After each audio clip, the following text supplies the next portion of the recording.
Terima kasih teman-teman. Kami ini masyarakat yang peduli ya terhadap pemberantasan tindak pidana korupsi, koalisi besar. Ini ada teman dari LBH Muhammadiyah dan saya susah menyebutkan satu persatu, tapi yang penting kalian bisa lihat di sini.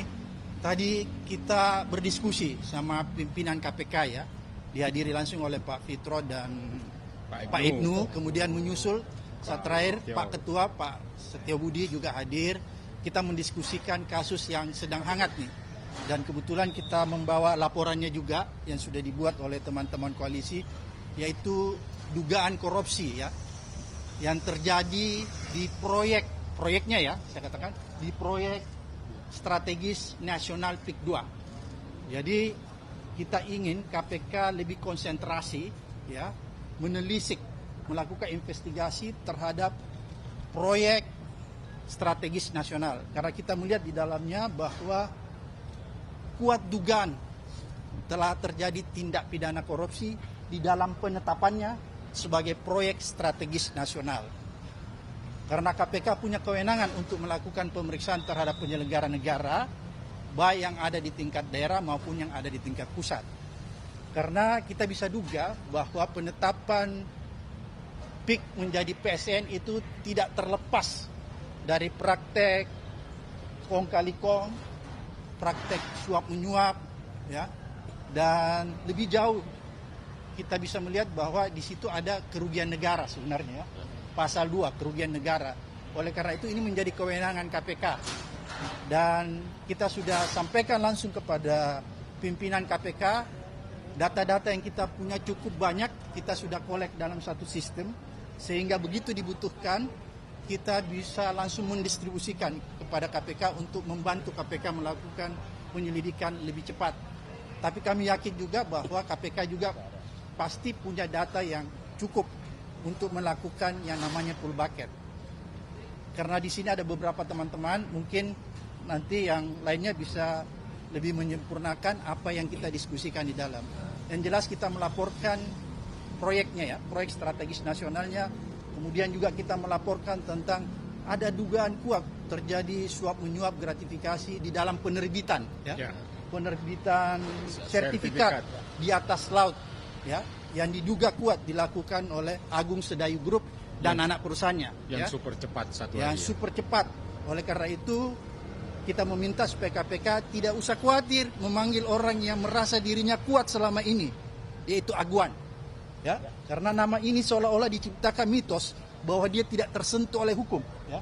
Oleh karena itu kita ingin mendorong KPK supaya orang ini segera diperiksa. Nggak boleh ada seseorang secara individu mengatur negara ini. Tidak boleh ada seseorang secara individu mengatur presiden.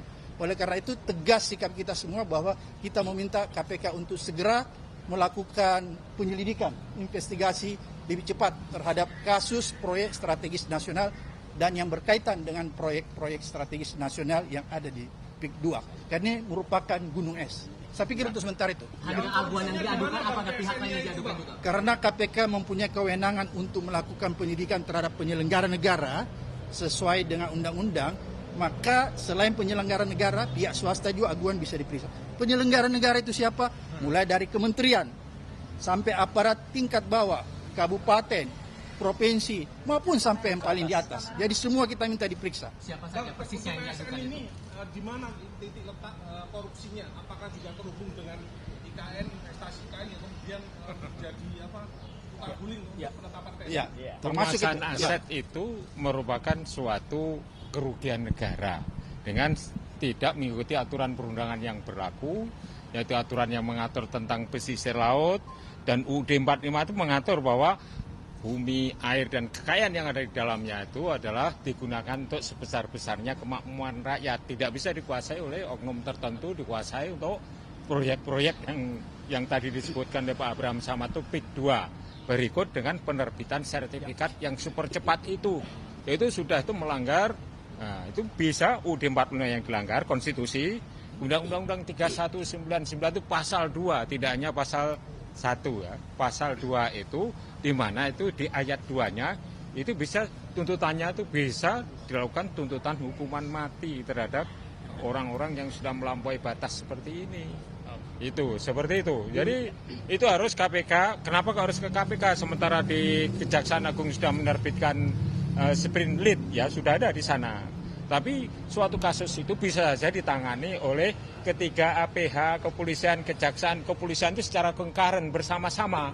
Jadi jangan kalau di sana udah mulai sprint lead, bisa saja KPK menerbitkan sprint lead pada bidang kasus yang lain yang terkait dengan Big 2 itu.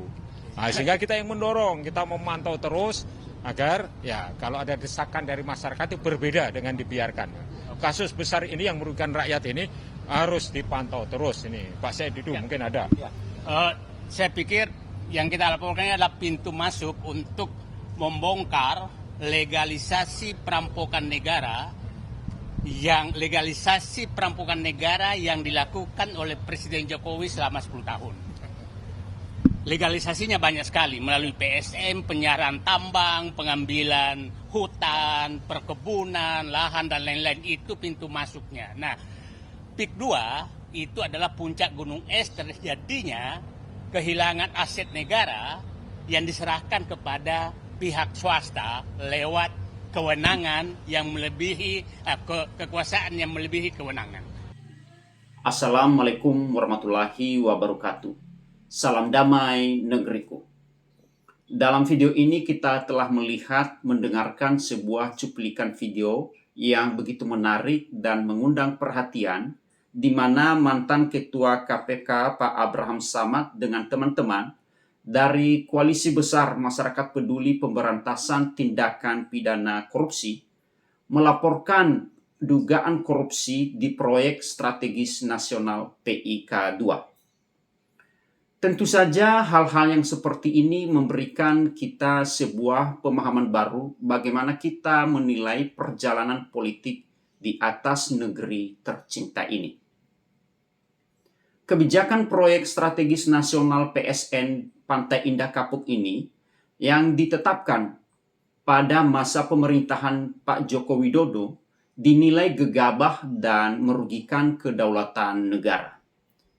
Nah, dampak dari kebijakan ini harus juga dikoreksi secara hukum.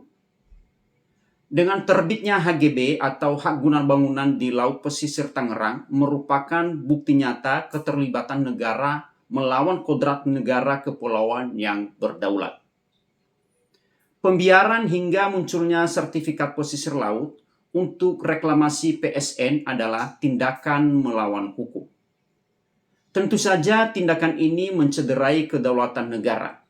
Apalagi ada sejumlah pihak yang terlibat harus bertanggung jawab di depan hukum.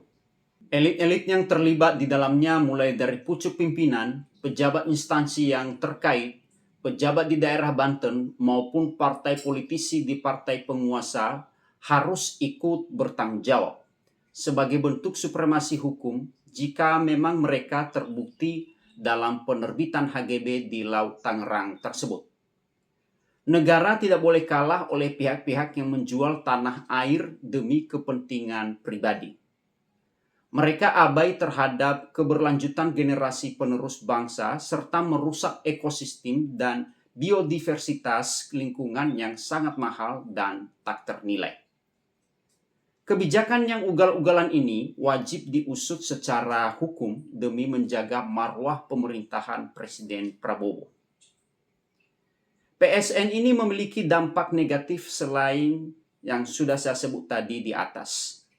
Pengembangan PIK 2 ini akan melibatkan reklamasi lahan dan pembangunan besar-besaran, tentu saja berdampak negatif langsung pada lingkungan dan akan ada peningkatan risiko banjir. Pembangunan PSN ini akan ada pemindahan penduduk. Pembangunan PIK 2 memerlukan relokasi beberapa komunitas atau usaha kecil yang sebelumnya sudah berada di daerah tersebut. Akan ada peningkatan biaya hidup sehingga masyarakat lokal kemungkinan kesulitan menyesuaikan diri. Akan terjadi ketimpangan-ketimpangan sosial. Hanya ada kelompok tertentu saja yang menikmati keuntungan ekonomi, sementara yang lain kemungkinan tidak, dan banyak lagi hal lainnya. Nah, perlu kita syukuri kepada Pak Presiden Prabowo menginginkan PIK 2 ini perlu dievaluasi kembali, perlu disesuaikan dengan berbagai macam hal ekonomi dan elemen-elemen lainnya. Perlu direview kembali apakah sudah on the track, apakah sudah sesuai dengan tujuan awal, memberikan dampak langsung pada pertumbuhan ekonomi yang tinggi. Kita sebagai masyarakat biasa berharap kepada pemerintah akan ada ketegasan hukum, terus memperkuat koordinasi antara lembaga, menjaga stabilitas politik, meningkatkan transparansi, efisiensi, dan akuntabilitas, serta memastikan bahwa setiap kebijakan yang diambil harus selalu berpihak pada kepentingan rakyat. Nah, teman-teman, sahabat-sahabat hati rakyat dimanapun Anda berada pada saat ini, demikianlah kira-kira tanggapan dari saya. Dan jika ada tanggapan-tanggapan pendapat tentang situasi politik di negeri tercinta ini, silahkan cantumkan dalam kolom komentar, sehingga kita bisa bertukar pikiran antara satu dengan yang lain lewat channel ini. Dan jika ada salah-salah kata, mohon dimaafkan. Salam damai negeriku. Jangan lupa like, comment, share, dan subscribe. Terima kasih.